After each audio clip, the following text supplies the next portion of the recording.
Much. Good morning to all of you. I want to thank the South Asia Chamber of Commerce for giving us this opportunity to meet and share our ideas about the future vision we have for Sri Lanka with all of you. I'm very grateful for this opportunity and I'm sure our delegation will be happy to provide you with any answers that you might have for the questions that we can discuss later on. As you all know, this is I think both of us, this is our first visit to Davos. So it was a very interesting experience, I must say. Didn't quite expect the traffic, nor the crowds of people, but it was really useful for us. We were able to meet with a lot of counterparts, but also with the heads of agencies, which proved to be really useful in our ongoing development work as well as our post-cyclone recovery efforts. So all of this was very useful. I'm also very thankful to you for organizing two special visits to Hamilton and to various systems, both which were really interesting and very useful for us, particularly for me in terms of the other hat I wear, which is as the Minister of Education, where we are undertaking significant reforms in our education system, and so this opportunity to see the Swiss education system in action, the dual track education system, was particularly useful for us, and so I thank you for organizing that and your support for that. I hope if I ever return that we might be able to do more of that nature as well. So as you all know, Sri Lanka has been through some turbulent times. The war ended, but the challenges remained. Particularly in 2019 and onwards, and the 2022 economic crisis was one of the most significant events that we've experienced in recent times.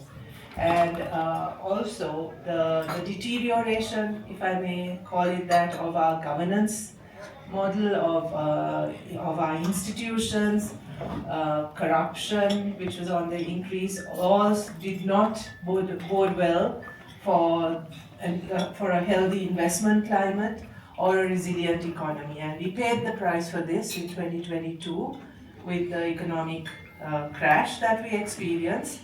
But, and here I think we once again pay homage actually to the people of Sri Lanka for their amazing resilience, but also their political maturity in how they handled the economic crisis and also the response to the economic crisis. You may have all heard of the citizen uprising that took place in 2022, non-violent one that demanded long-term solutions. That was what was, I think, most significant about the citizen mobilization that took place, that people were not just asking for immediate solutions to the economic crisis, but a governance reset, one where a political culture that was more accountable, cleaner government, transparent government, more accountability, and a more sort of a more responsive governance model. These were the main demands that the people made, and it is to their credit that at the very first election that followed the citizen movement, they completely rejected, in their view, the political parties and movements and leaders who, in their view, represented the old regime or the old way of thinking about governance and thinking about political leadership in Sri Lanka, and instead chose a very new political formation, a political formation that had actually come into operation maybe around 2015, although we had had discussions about this for many years before. In the 2020 Parliament, that's the 9th Parliament, we were only 3 members. At the subsequent presidential election, the leader of our party, Anura Kumara Dissanayake, won the presidential election, and I think we formed the world's smallest government when the three of us formed the cabinet and ran the country for a period of 6 weeks or so till the general elections were called. And at the general elections, our party was returned to parliament with 159 members. So from 3, we went to 159 members.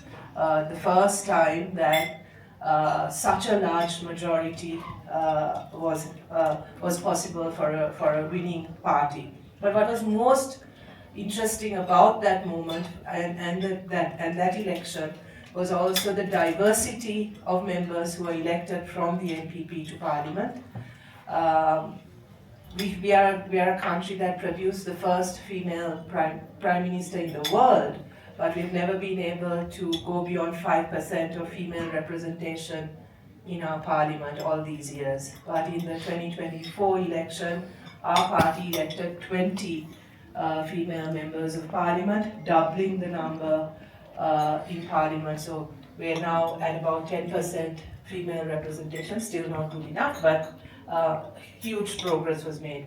We managed to elect members of parliament from every district in the country, again reflecting the diversity in our party. We were especially pleased that we had members from the north and east of the country, which generally sort of is left out of government, is left out of this kind of national movement.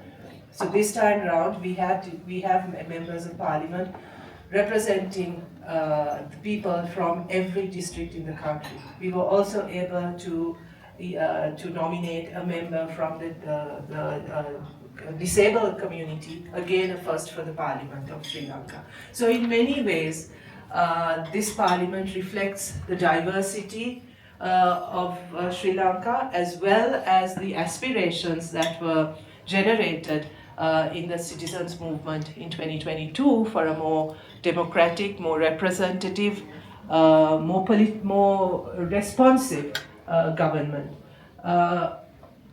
When we took over, when we formed the government, the economic crisis was still on. The debt restructuring discussions had started, but there was no finalization of any agreements. I'm going to leave Minister Anil Jayantha to explain more on that on that front. But we had many challenges. Inflation was very high, cost of living was extremely high. Our savings were at one of the lowest points in our history. We had to deal with all of these macroeconomic issues, as well as the daily concerns that people had with the difficulties they faced in terms of their daily life. So 2025 was a year of consolidation. 25 was a year in which we wanted to demonstrate stability, policy coherence, and that we were serious about this governance reset. And by the end of 2025, again, we were able to outperform expectations with the highest revenue collection in our history, as well as the highest numbers of tourism arrivals, and as well as a much more stable macroeconomic situation. And we were looking forward to going on from the stability and the success that we had achieved in 2025, when we were unfortunately hit by Cyclone Ditwa, which took over 640 lives, many more missing, and devastating impact on infrastructure, particularly roads, agriculture, bridges, the energy sector. However, again, the resilience of our people was demonstrated. There was a massive collective coming together during the relief and recovery efforts. So the public sector, the private sector, the military, communities came together for rescue and relief efforts in the immediate aftermath. The international community was extremely supportive.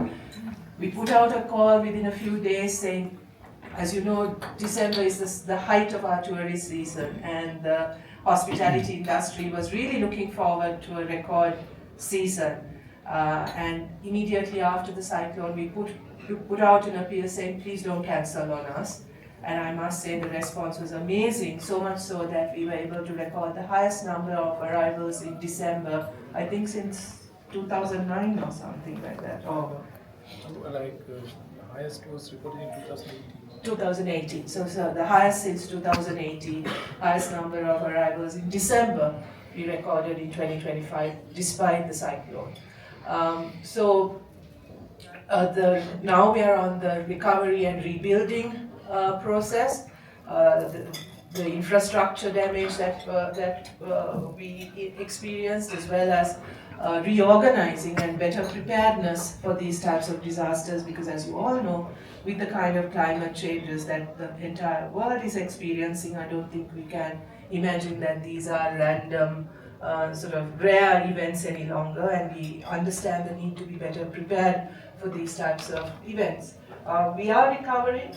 The President appointed a task force to manage the recovery and rebuilding efforts. The task force is chaired by me, and we have representation from public, private, and civil society in the task force. We have 8 subcommittees that are looking at the various aspects that need rebuilding and need recovery, and we're ready to move on. And in that sense, 26 for us was a year in which we really wanted to focus on growth, on sustaining the macroeconomic fundamentals that we had achieved in 2025. And we are hopeful for this, and this is where I think you come in. We are very keen on establishing a transparent investment climate, an accountable investment climate, ruling out corruption.